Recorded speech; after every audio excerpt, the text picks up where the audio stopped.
we on camera right now? It's just audio. 3. Hey, we're up and we're live. It's The Rant. Dave McFarland alongside cultural columnist Bill Hastings. Jacob Toby's there. And my man Dion Amate. It's good to see you again, man. Appreciate it. Last couple of years, you've done OSU previews for us. You're a very busy boy these days, so we haven't done that. But let's call him a friend of the program, a friend of the station. Both Dallas Cowboys fans, and that is going swimmingly at the moment. It's 24/7 in the final seconds of the half. We have so much to talk about in so little time, so we're getting right to it. Jacob, what you got for me, man? Well, we're gonna skip our best thing we saw in college football this week, just because, Bill. We saw the Sooner Schooner take a fall. Whether this is best or worst, it's video we got to show. We got to show the people. Roll that video. Beautiful bean footage. Guys, there we go. Bill, give me your reaction. You said this happened in 93 I was watching the it. last time? For some reason, I actually watched the Schooner, and then they make the too sharp of a turn. Oh. The woman, though, what do they have stowed back there? People. Went fly. It's a yard sale, man. They said they had an improper weight distribution in the back. Too many on one side. But you know, and Gus Johnson did the call on Fox, but he really praised how she rolled out. It was pretty impressive. No, it was totally impressive, and I'm glad nobody was really hurt. But no, it was probably, I bet you, Dion, it was the most viewed video from college football yesterday, was the Schooner crash. Probably so. Not Tua getting hurt. Probably. Well, Tua's a big deal, yeah, but I mean, there's a lot of people who don't give a crap about football. They'll watch that Schooner crash all day. That's a fact. That's a fact. And if somebody had been hurt, we would have been leading newscasts with that baby. No, we wouldn't be goofing about it. But no, it was shocking when it happened. Yeah.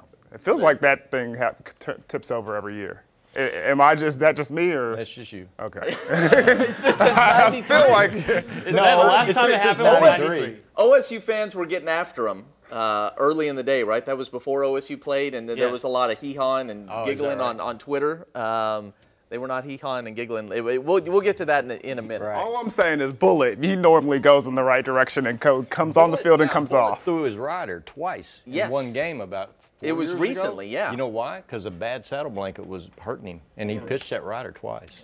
Why are you bringing up old stuff? Hey, wait a minute. What? Why are you bringing up old stuff? Let's bring up some recent stuff that might make Dion bristle. Let's bring up the game yesterday. So OSU goes out. They take a tough loss to Baylor, 21 straight unanswered points in the fourth quarter by the Baylor Bears. Spencer Sanders, 2 fumbles, a pick. The defense, not great. Small picture first, then we'll go big picture. Bill, I'll start with you. Are these issues that they're having right now fixable this season? Oh, man.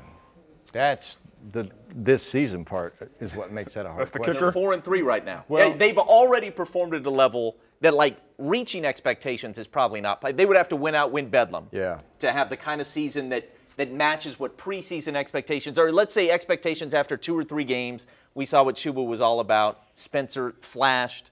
Are they fixable this year? I don't think so, because I asked Mike Gundy a couple of times in this last 4 or 5 years when the offensive line was real average, Dion, if I said, in your history, do you ever see offensive lines go from like really average to really good within a season? He says, no, not typically. Well, Dion remembers what it used to look like up front on offense. And they pretty much never gave up sacks. For a period of 7, no, that's exactly right. Whedon in the championship season got sacked 11 times. 11 times. 3 years later, Dax Garman and Mason. 11 times a game, it felt like. And JW at the beginning, 40 times. So in a period of 3 years, they went from 11 sacks given up in 13 games to 40. No. So they're closer to the offensive line isn't what I thought it was going to be this season. There's other problems. The defense is very, very inconsistent. Spencer Sanders is a developing quarterback who's going through just an awful period with ball security right now. So. Yeah, well, how about in the 3 losses, 10 turnovers by Spencer? Dion, is that fixable? I mean, we've seen the talent with Spencer, but obviously valuing the football, holding on to the thing has become a real issue for him in some of these games, these Big 12 games. How do they get this thing fixed? Well, ball security is always fixable. It's something that you have to concentrate on. I mean, he's not just throwing interceptions. He's coughing the ball up when he runs. So that's something that you got to, keep the ball high and tight, keep it within you, because you're going to get hit in this league. But interceptions, I think that's something the offensive coordinator and Coach Gundy can kind of help him with. Make easier reads, simpler throws. I mean, you saw a lot of, hitches and 5-yard outs last night, that kind of helped him as far as progression and reading the defense. There's something there, but they can help him. Ball security is an issue, but it can be fixed. Okay, so Chuba Hubbard might run for 2,000 yards, almost certainly will win the rushing title in college football this year. Tylan Wallace is as good a wide receiver as there probably is in the country. With those two guys at the top, is this team going to finish about 7-5? Is that what we think this year? 6-6, 7-5? Is that what it looks like? Well, yeah. So my question would be, I mean, at Iowa State, you're about it opened as I think 7.5-point underdog and jumped already to 8.5. I believe. First time they've been an underdog against Iowa State, I think maybe since Mike Gundy's first season. Yeah. So from where we sit now, what would be a successful finish to the season? Final 5 games and a bowl game. I mean, first of all, you got to go to Ames, where they've had some. Does this become a must-win for this season to be a success? Oh, no question. Wait, Iowa State must win? Are you kidding me? Nah. You want to go to a 4th loss? It's not even cold yet. Here's the thing. And you want to have 4 losses? No. Here's the thing. Maybe on Saturday. If we're looking at the team that we're looking at right now, right, and you're seeing, all right, it Iowa depends State, on what your standards are. I mean, Iowa State is pretty much comparable to Baylor. So, in my opinion, we have to get to a bowl game. You have to get to a bowl game, and that's very likely because there's still TCU, West Virginia, and Kansas. Although Kansas looked good against Texas, still getting those 3 wins, I think that's a successful season with a young quarterback. How about I split the difference and I'll say this. Losing to Iowa State, you can still have a successful season provided you win Bedlam. But, right, I mean, we know how tall a task it is. I would say you can probably only lose one more time. Since when is losing to Iowa State okay? I don't care where you play the game or what season it is. You owned them forever. And that leads me to my next point. Until Brock Purdy last year. I mean, this was the small picture this year stuff. Big picture-wise, Jacob, I feel like they've been passed in the pecking order. That's the next by question. Baylor and Iowa State. Is that fair to say? But you saying that is a little picture observation. It's a right now observation. Oh no! I don't mean this season. My point is program-wise, the health of the programs, and we're talking coaching obviously being a premium in that evaluation, but then also 1 through 85. So I'm talking about coaching, organization, and then 1 through 85, the talent you've got.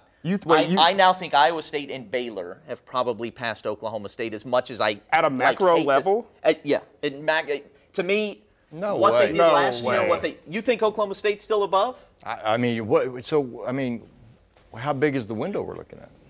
Well, if Matt Rule goes to the NFL next year, then you just kind of scrap that analysis and say, can you go back? Maybe can you not. go back 3 years, or are you going back to the start of the decade? I would say that in college football, you're always talking in like 3 or 4 year increments. Okay. You know what I mean? Like that's a recruiting cycle. That's the group of guys that are on campus now, having lost to Baylor now twice in a row.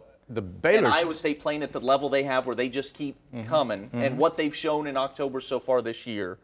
It's close. It's really close. I think those 3 programs are really close. But it'd be hard for me to make a case for OSU above those 2. Well, macros. I mean, listen, I would say this. It's if they lose at Ames, they will be 0-2 now, or they'll be 0-6 over the last 2 seasons against Baylor, Texas Tech, and Iowa State. That ain't all right. My word.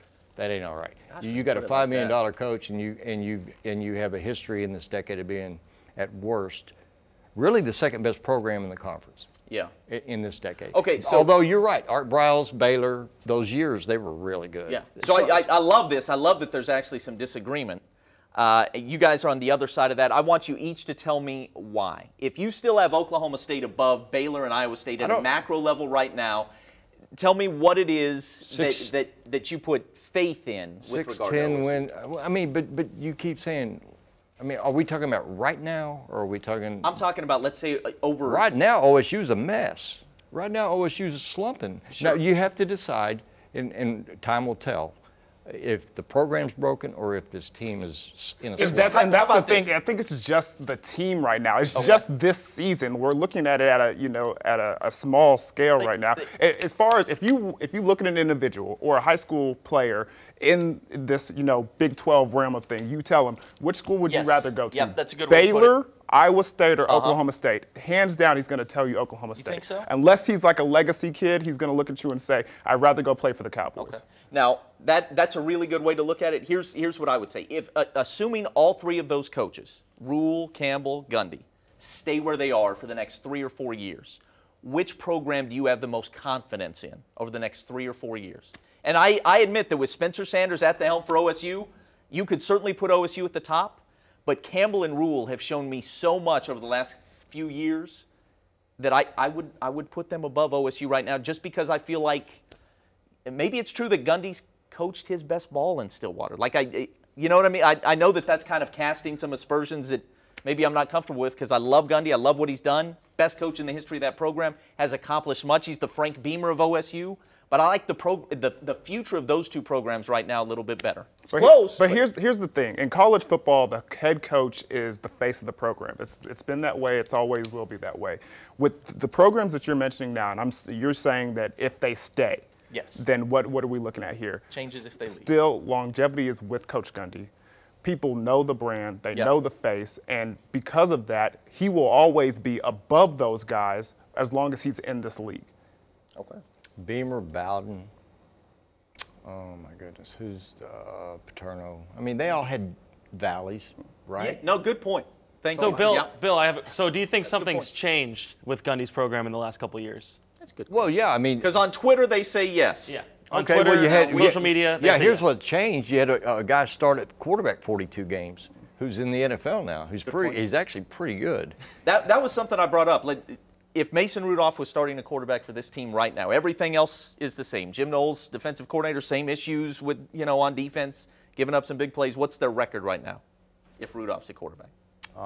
It depends. And let's say which, sophomore Mason sophomore Rudolph, Mason 2015. Okay. Young Mason well, Rudolph. probably about the same. No, You think so? Yeah. I think they'd be 6-1. Oh, I don't. Well, maybe not. No, Mason had some. Don't There were some forget valleys. JW. That was the JW season when Yeah, they platooned at the position a little bit. In the red zone. So we've danced around. Is it just that these other Big 12 programs have come up that much? It's not that Gundy and OSU have slipped as much as maybe OSU we're slipped. talking. You think? Okay. Yeah. Oh, yeah. But These you think last it's 2 all years, fixable? They've had last year was the weirdness of Dion. They would go on the road, and they wouldn't. They as a favorite, they've just been losing. They've been getting beat so much as a favorite, which I guess I should ignore. I should ignore the betting lines really, but they have. The perception has been that they had the better team and would go lose at Waco, at Manhattan, and then now at Lubbock this year. So I don't know. I mean, I know the OSU people want questions answered and they want definition. But they want definition in a grand, big picture way that you just can't get right now. I mean, I don't know that you'll have that definition until, after Bedlam. All right. Coach Gundy always says this. This position is very important in college football. It determines your preseason ranking. It determines what your season is going to be. Honestly, look at the big picture or the small picture of it. Last night, Dylan Stoner, first time in 31 games, he has 0 catches. Mm-hmm. First time, and that's primarily because of the quarterback position. You have a guy who's confident back there that has experience. He's able to, read the defense, you distribute the ball to so many different receivers, and because of that, we have a young guy, and I think we're looking at OSU and at the bottom right now, and we're trying to predict what they're going to be in the future, looking at them at their worst point. With a freshman quarterback as inexperienced as he'll ever be in Big 12 play. With a shaken confidence and all that. So I think we have to wait until he grows, evolves, and, shows the ability that he can, come in and, have some confidence about himself and run this offense and operate it. Okay. Last thing, and I want to get to Dion on this because he's the guy who's been in the locker room. There's that talk on Twitter now that maybe Gundy's I want to be charitable in the way I do it to the people who put this out there. Maybe not working as hard, or his fastball's not the same. I've heard all these things on Twitter. Not as driven. Not as driven. There you go. Your reaction to that, having played for the guy, but also being really close to the program now, working on the radio pregame, postgame stuff. Yeah, I mean that just not the case, and flat out that's wrong because the fact of the matter is, all right, for example, Dave Hunziker, voice of the Cowboys, went out and told us yesterday that after that Texas Tech loss. Normally after wins or loses, Coach Gundy goes home and hangs out with the family and then, sets aside and then comes back the next day and watches film.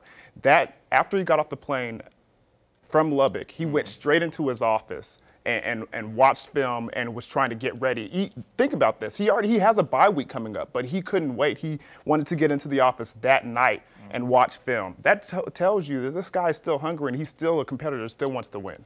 The lesson here for me is that it's hard to win. And, those other coaches in the Big 12 are getting paid a lot too, and they're recruiting good players too.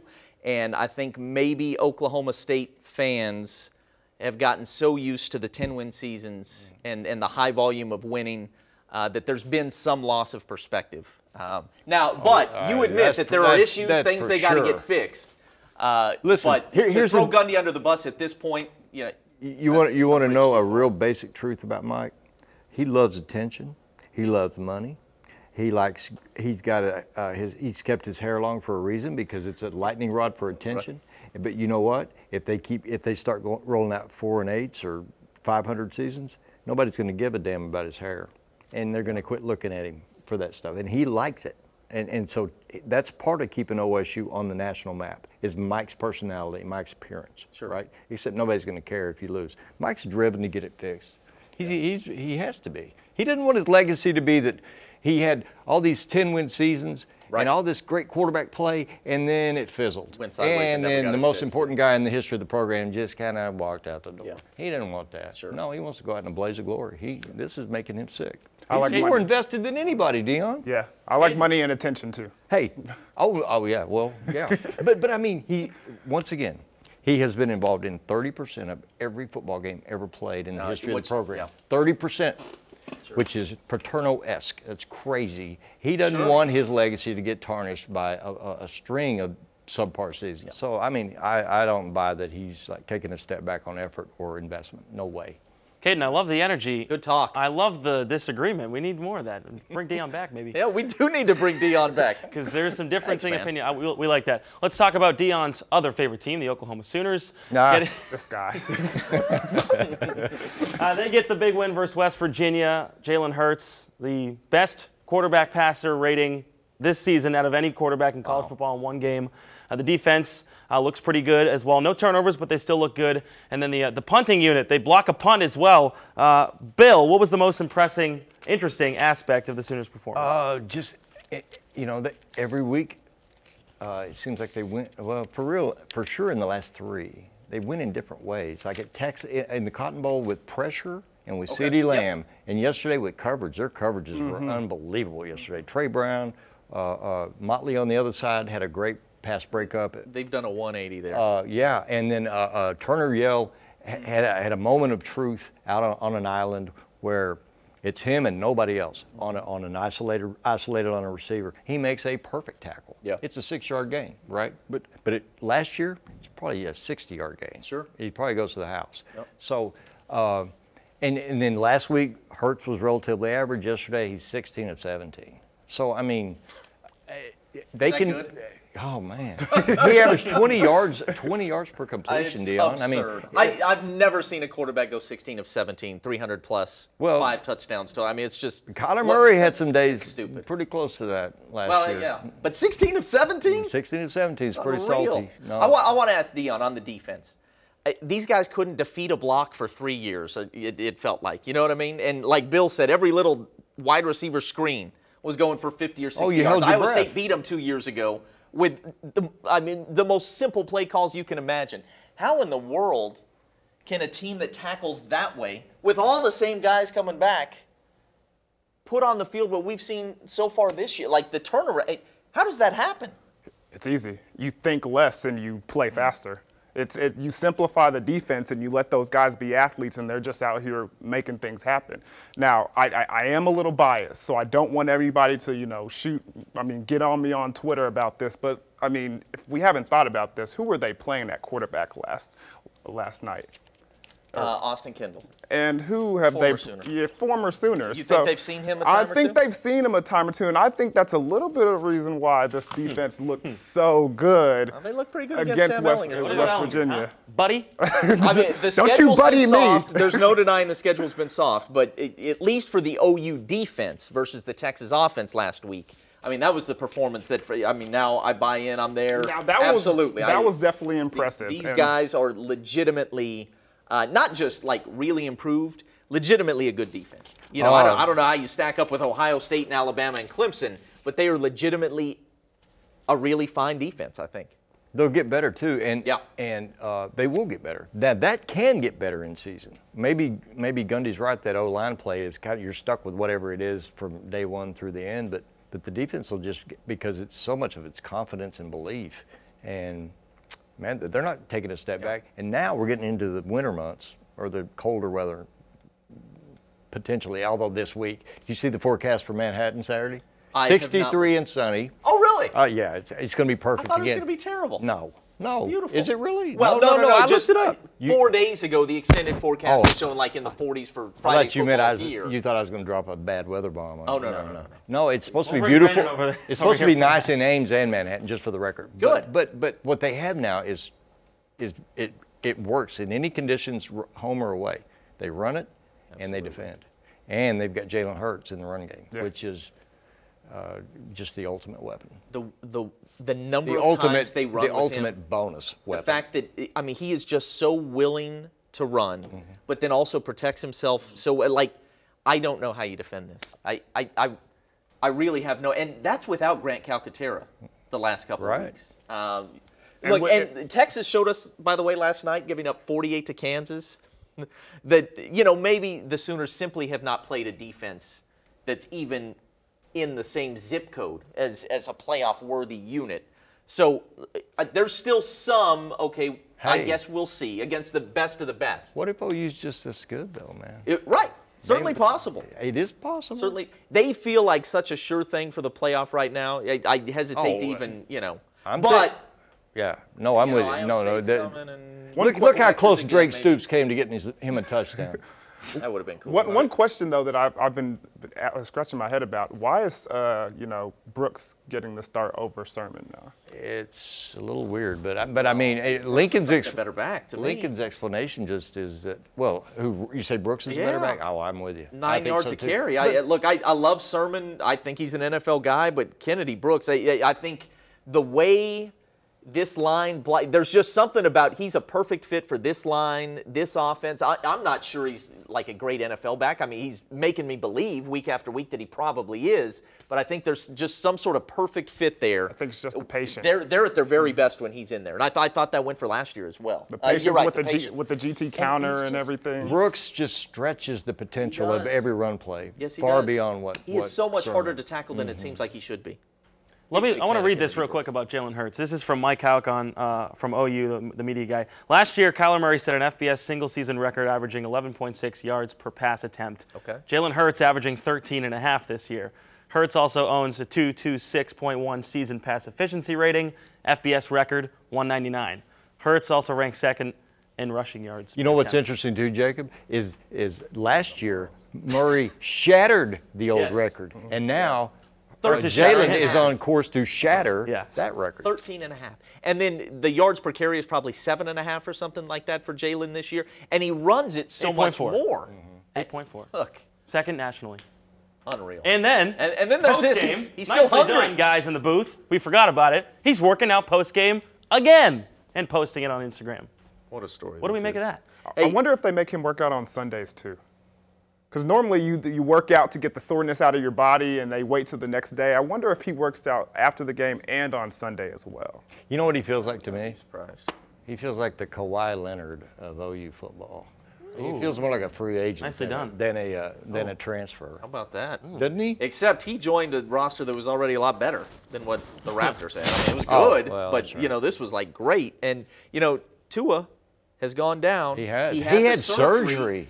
Look, if he's not ready, on his high ankle sprain, he had surgery. If he's not ready for today. LSU, He had surgery last year, too, on that I don't remember ankle, that, didn't did he? Yeah. Yeah, he did. No, different ankle. Same surgery on a different ankle. But if he's not ready for LSU, the Tigers win that game, and then it's Georgia LSU in the championship game, and Alabama gets left out. We don't get that dream scenario of Hurts v. Tua potentially in the college football Well, I don't playoffs. think OU fans care half a crap about that's just nationally, get in. that's us. Yeah, No, I'm with you. I'm not saying my concerns are the same as OU fans. I mean, the 30 for 30 production people would actually be at the game.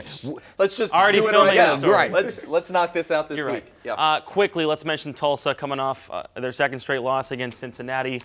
When you take a look at it, 5 turnovers, considering the schedule, Bill, what's fair to critique about this team and what they've done / not done this season? Fair to critique? Yeah. Well, I mean, the penalties are an embarrassment. It's a disgrace. They are now, Dion. They had 12 penalties yesterday. For 95 yards, right? Yeah, Or 90? they've had now 8 penalties in all but one game this year. At least 8 penalties.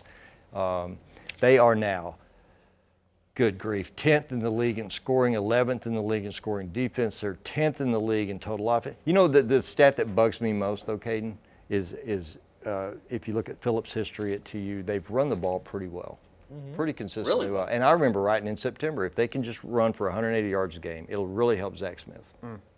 They're last in the league running the football, 112 yards a game, less than 3 yards an attempt. No matter how part you of that is that they stick with it to the extent that they do. no. Like, he's just going to keep running. Yesterday, I thought the running backs were great, considering the opponent. I mean, Cincinnati is a legitimately stout defense, and both Brooks and Taylor had yards per carry numbers that were really good yesterday. The thing that, killed you was, you mentioned the 12 penalties, and then Zach Smith with 5 turnovers. 3 in the first 4 drives, and then 2 at the end. You just can't have this. This guy's played some. He's played in the Big 12. The passing game has improved. The wide receivers have been better than I expected they would be all year long. Right. But you cannot have a veteran quarterback, even though he's new to your system, when you're going against top 25 teams and your defense is giving you a legit chance to win. You can't have your quarterback turning it over 5 times. Before the season started, we all was, all right, give him a couple of games because he's got to knock off that rust for not playing for a whole year. And then we said the offensive line, has to give him time. But now it's just put the ball in the right spot. And with the receivers, although they've been getting better throughout the season, I watched that game during the bye week. I went to the Navy game. He's not putting the ball in the right places. And the receivers are not helping him out because when it hits your hand, it's not going to be on the money all the time. But if it hits your hand, you got to come up with that thing and help your quarterback out. But I don't think you can separate bad quarterback play from bad offensive line play. I think they go hand in glove. Sure. And TU's minus 19 for the season on sacks. Yeah, and that's no good. And then you can extend that to pressures and whatever. And so there's a terrible imbalance. Sure. TU's not rushing the passer at all. I mean, not like I expected they would. Well, I think a lot of that is trying to limit the big plays, which they have mostly done a good job of. Navy was different. I mean, you kind of throw that out.